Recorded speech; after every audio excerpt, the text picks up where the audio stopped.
Hey guys, welcome back. Impertakashi here, back with Crimson Gray, Dusk, and Dawn.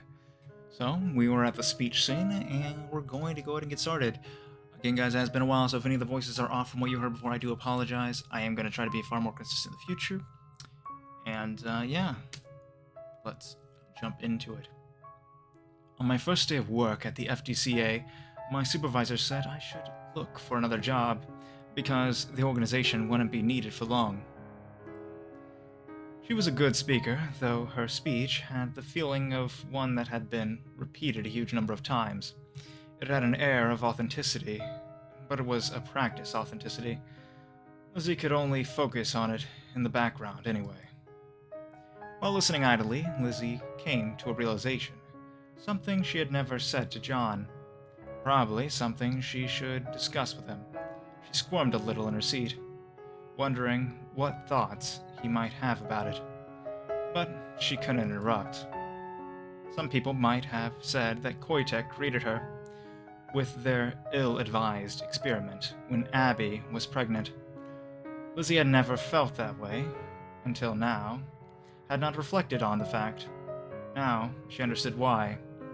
The experiment might have made her different from other girls, but Lizzie didn't care about that. What mattered to her was the person she was now, shaped by her years growing up, and most importantly, shaped by John. Her world had felt so hollow and empty. And then, when she had found him, she had been monomaniacal in her focus on him. But he had opened up a new world of possibilities for her. By the way, guys, monomaniacal, if you guys didn't know, is actually the perfect word to describe a yandere. It's one with a, as you can tell from the word mono, singular, then maniacal, which is like kind of like crazy. We think of maniacal in that sense, like crazy, so like crazily obsessed with something, one single thing, or person, so someone or something super hyper focused on. So in this case, she's monomaniacal over John, right? Which we already all know. Well, yeah, perfect word to describe it, which actually before this, I wasn't aware of that, but you can kind of do that with English, is if you know the base words, you can kind of get an idea of what it means. Unable to contain herself, Lizzie leaned over and kissed John on the cheek. He blinked in surprise and then smiled at her. Resting her head against his shoulder, Lizzie let her focus drift back to the speech for a moment. Oh, look at his surprised eyes. And of course he's gonna smile. Because they have true love, guys. You can have true love with the Yandere, so long as she doesn't actually go psycho. Maybe I shouldn't be saying that. That's probably bad love advice. If they're not truly the psychotic side of Yandere. Like, remember the Yandere scale? I think we talked about that before. When she's not, when certain conditions are met, Lizzie's fine, right? As long as you keep her within those conditions. Just don't let your mouse go back over to kill, during those scenarios. The industry's lobbyists would have you believe that their self-regulation has been and will continue to be effective. The primary example that is always brought up is how thalidomide was kept out of the United States, and so many children were spared birth defects.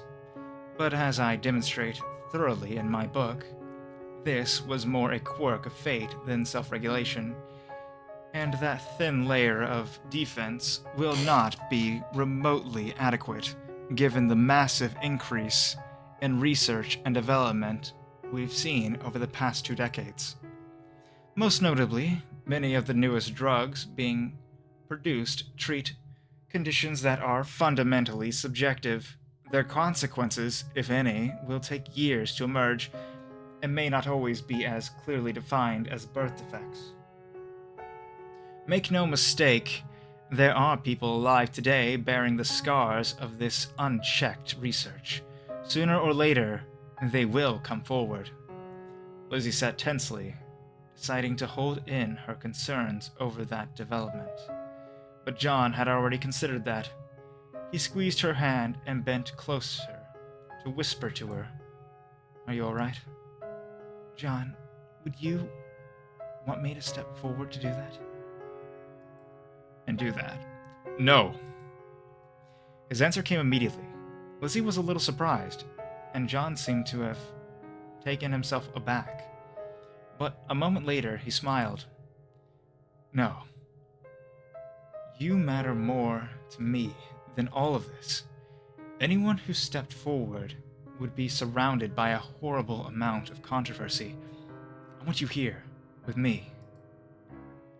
Her smile widened, and Lizzie leaned in to kiss him. Tears in her eyes. She had so many things she wanted to say to him. But some people around them were already glaring at their whispering. When the two of them kissed, most of the glarers rolled their eyes and turned away. By the way, guys, I don't know if I pointed this out before. I know I've pointed out certain parts of Sarah's writing that really does bring out the characteristics, which I really love about the Sarah's writing style here. But I must say, this one's really interesting if you haven't noticed it. So, of course, her at the beginning is capitalized because it's at the beginning of a sentence, so that has to be capitalized, right? But if you look at any time it's him or he referring to John, it's always capitalized, right? And then her here is lowercase. So in other words, that's done to emphasize her fixation on John, which I'm pretty sure, if you're actually paying attention, I'm probably just saying the obvious here. But again, I just want to call that out because I think that's a really cool part there in the writing. And again, the creator of this game is very talented at making games. I haven't played a single one of their games where I haven't been impressed with what they've been able to do. So I must say, again, a very impressive part there. Just a little feature, but I think it adds character to it. The speech ended with Francesca's usual conclusion. The FDCA was toothless compared to the pharmaceutical giants, and the world needed a far more comprehensive set of regulations. Part of Lizzie's mind acknowledged that is true, but it seemed a very distant and clinical thought compared to the warmth inside her. After the speech, the floor was open to questions, which drew their attention away from each other. This was the part John was most interested in, after all, and Lizzie agreed with him that they were more likely to hear new information during that part.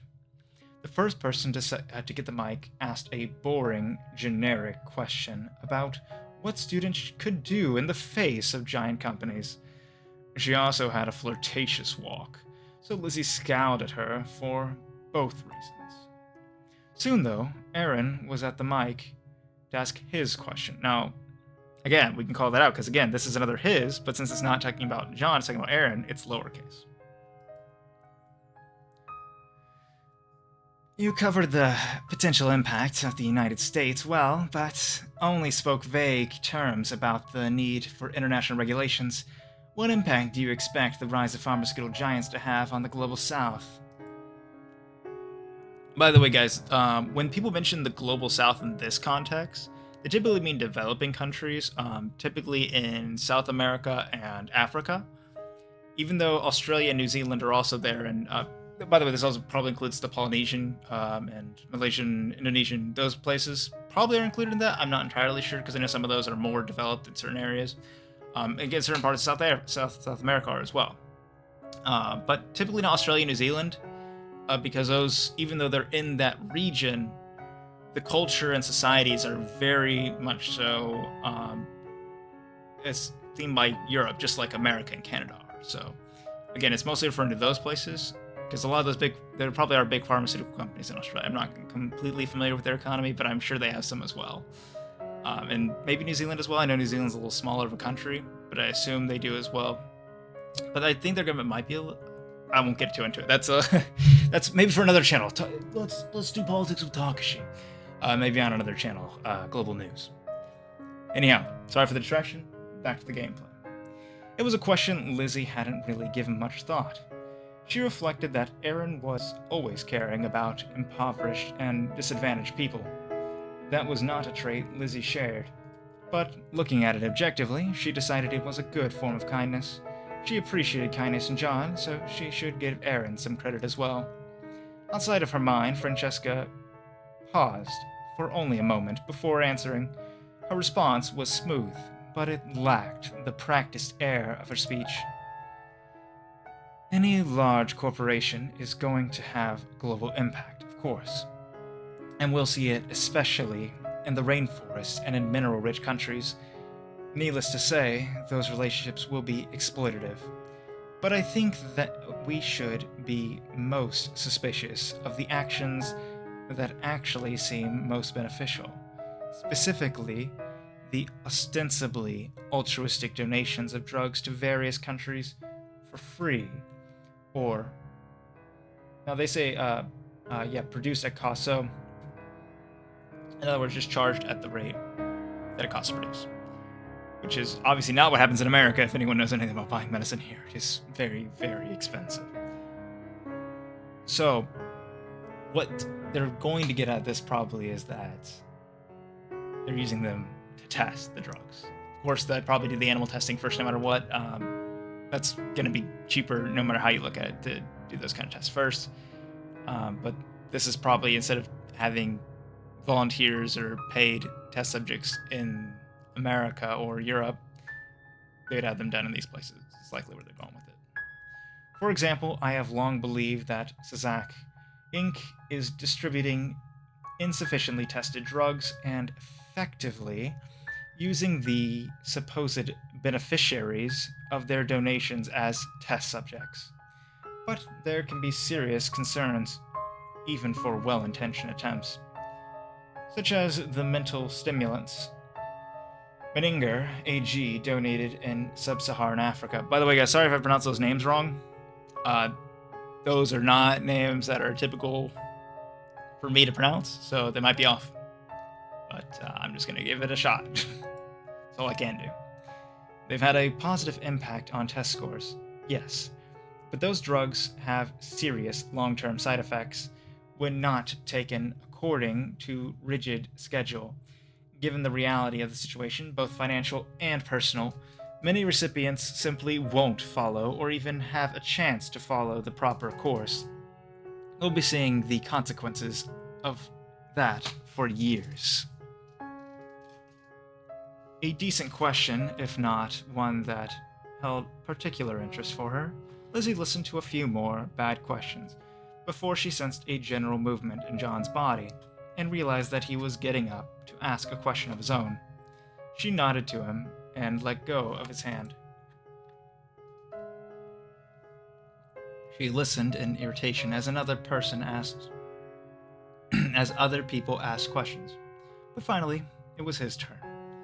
He cleared his throat nervously, but wasn't so uncomfortable as he might have been before.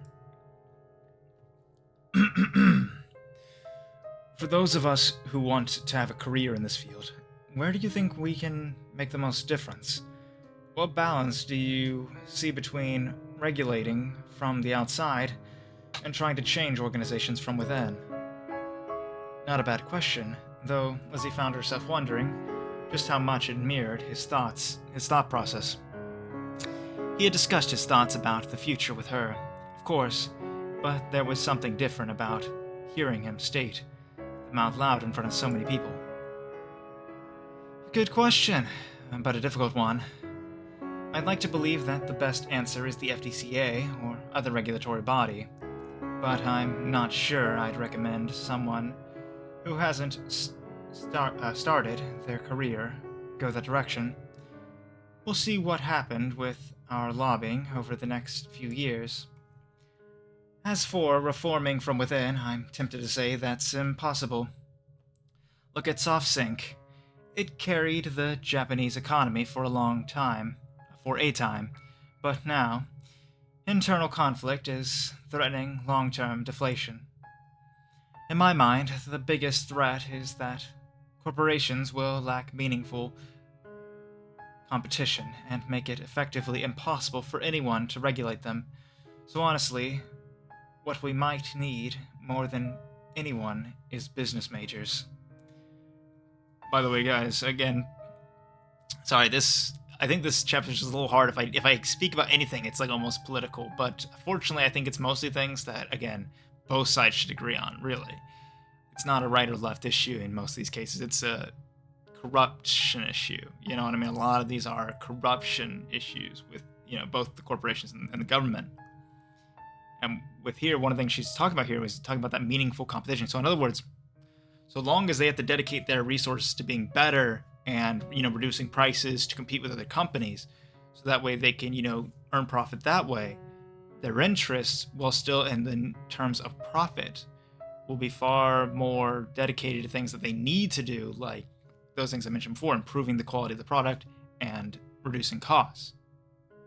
But as there's a monopoly, they can set the prices, and innovation doesn't mean too much. And if, these regulatory bodies that they're talking about just let them do that, then, essentially they can just run free, run rampant, to run over the public as much as they want. So those at the top can take in all the benefits. So yeah, again, this is actually a pretty insightful chapter in these regards. Again, probably common subjects, but they may not be talked about too much. At least in games like this, typically the visual novels and none of the other ones I talked to really went into this kind of stuff here. They might have gone into some mental health stuff, like a little bit, since they had the Yanderes, but not too much. So just giving my surface level knowledge. Surface level. I'm not any kind of expert. That got a laugh from the audience, but it struck Lizzie as a serious answer. John pondered it as well, his eyes contemplative, and as he returned to sit beside her. Lizzie was dying to know his thoughts, but for now she just smiled as he sat down beside her. None of the questions after that were particularly notable. Lizzie began to get nervous as their time ran out, since if something bad were to happen, it would likely happen toward the end.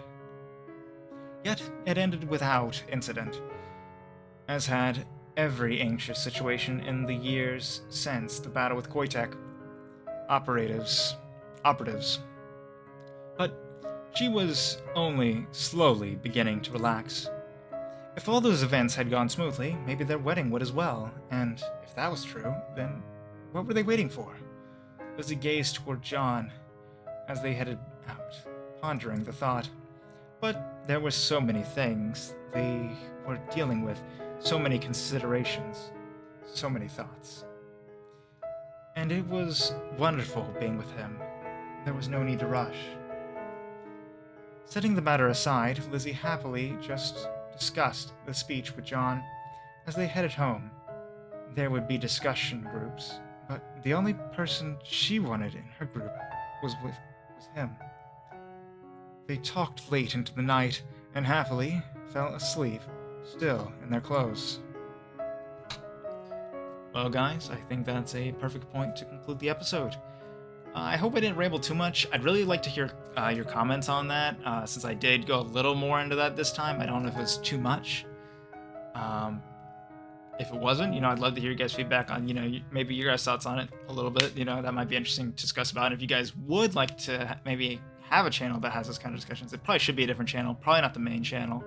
But if you would be interested in that, let me know. If you guys don't, if you guys on the end were like, man, I hate it when he does that, please stop. Don't be afraid to comment that as well, though please do it in a respectful manner. Again, whether it's towards each other or towards, anyone else, I like to keep my comment section clean and, polite, nice. So let's do that. Anyhow, guys, again, thank you so much for watching. If you did make it this far, I take it that you did enjoy it, so I'd really appreciate it if you do subscribe so you can join me for more. And you can see more of me, and I can see more of you in the comments. And again, guys, if you did like it, do drop a like. I really appreciate all of your support. Love y'all, and see you in the next one. Bye-bye.